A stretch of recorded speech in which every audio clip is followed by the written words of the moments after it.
Hey everyone!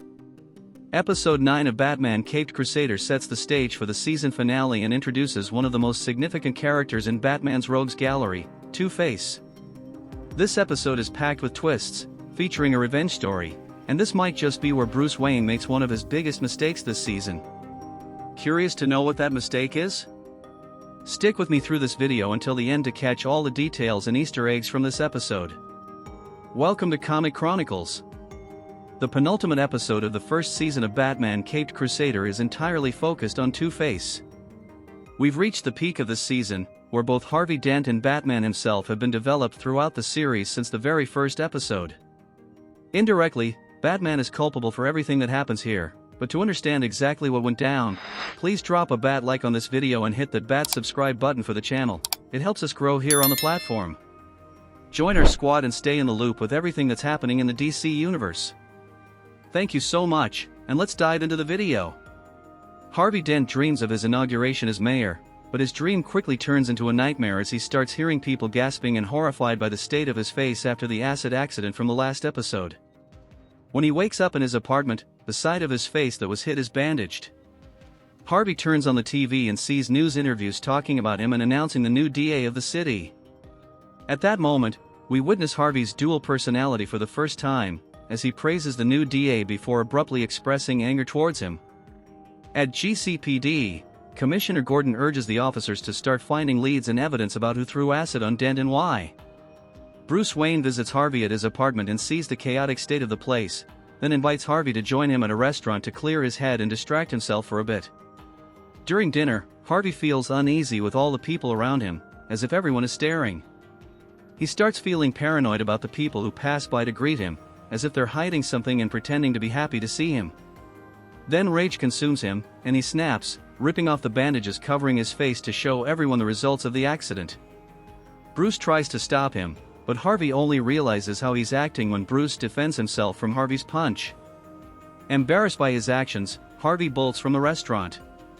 Later, in the Batcave, Batman investigates who might have caused Harvey's accident and why.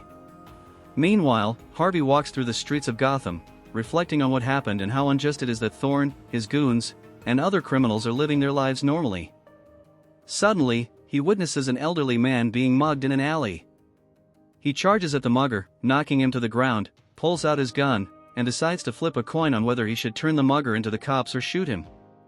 The old man panics and says it's wrong to gamble with someone's life. In response, Harvey decides to teach the mugger a lesson by shooting him in the leg and leaving him for the police to find. When the cops arrive at the alley, Gordon and Montoya take the case and realize the description of the shooter resembles Harvey. Batman watches from the rooftop and notices the same thing. To confirm, Montoya heads to Dent's apartment but finds it empty and completely trashed. Harvey is out hunting for Tony Zito and Thorn to get his revenge. To do this, he interrogates goon Emil Potter and Tony's girlfriend to get more information. Word soon reaches Thorn, who doesn't seem too worried, and Tony has been hiding since what he did to Dent. Following the clues, Batman also tracks down Emil Potter for info.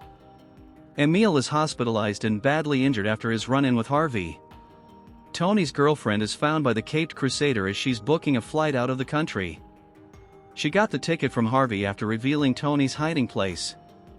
When Batman finally arrives at the hideout, Harvey has already shot Tony's two bodyguards, tied the mobster to a chair, and set fire to the building.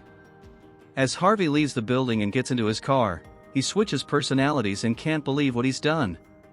But soon his vengeful side takes over again, and he heads toward Thorn's house. Batman leaps onto his car and tries to stop him, but Harvey maneuvers and throws the bat away, causing him to crash into the side of a truck and fall to the ground. Thorn's cops try to warn him that Dent is coming for him, and although Thorn has beefed up his security, it isn't enough to stop Harvey's thirst for revenge, as he bursts into the house and starts shooting at everyone. But just before he can kill Thorn, Batman arrives and manages to stop him. At that moment, Harvey's justice-seeking personality comes to the forefront and asks Batman to arrest him before he hurts anyone else. By the end of the episode, the prison guard approaches Harvey's cell to let him know his lawyer is here for a visit. He says he doesn't have a lawyer and is surprised to see that it's Barbara Gordon coming to defend him, closing out the episode. This episode is really great. I'd even rank it as one of the best of the first season of Caped Crusader. The development of Harvey Dent, which connects basically all the episodes into a larger arc, was crafted exceptionally well. Harvey starts off as someone despicable who wants to twist the laws to his advantage, yet he still tries not to get involved in criminal actions. Just like in Batman, the animated series, Rupert Thorne is the mobster involved in Harvey Dent's transformation into Two-Face. It's interesting to note that the way Harvey Dent is built up throughout the series parallels Batman himself, who is a character that needs to confront his rage and become a better person.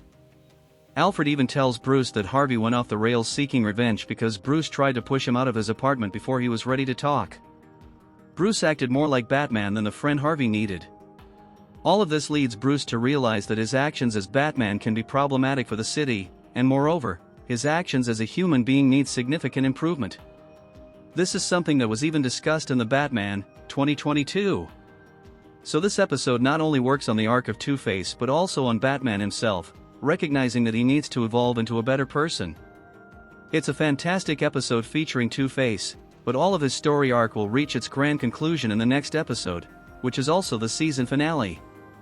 As a comic book Easter egg, you'll notice that Harvey wears outfits reminiscent of those from his origin story in Detective Comics number 66, which even makes reference to Jekyll and Hyde. So, the episode pays tribute to comic books from the Golden Age in this way. If you want to explore more about the Batman universe, I'll leave some great comic book recommendations in the video description. Using our affiliate links, you support our channel without any extra cost to you. We really appreciate all the support you give us. Now I want to hear your thoughts. Did you like episode 9 of Batman Caped Crusader? What was your favorite moment? Drop a comment, like the video, and subscribe to our channel. Join our community that keeps growing here on YouTube, and don't miss any updates involving DC and Marvel. Thanks a ton, and catch you in the next video.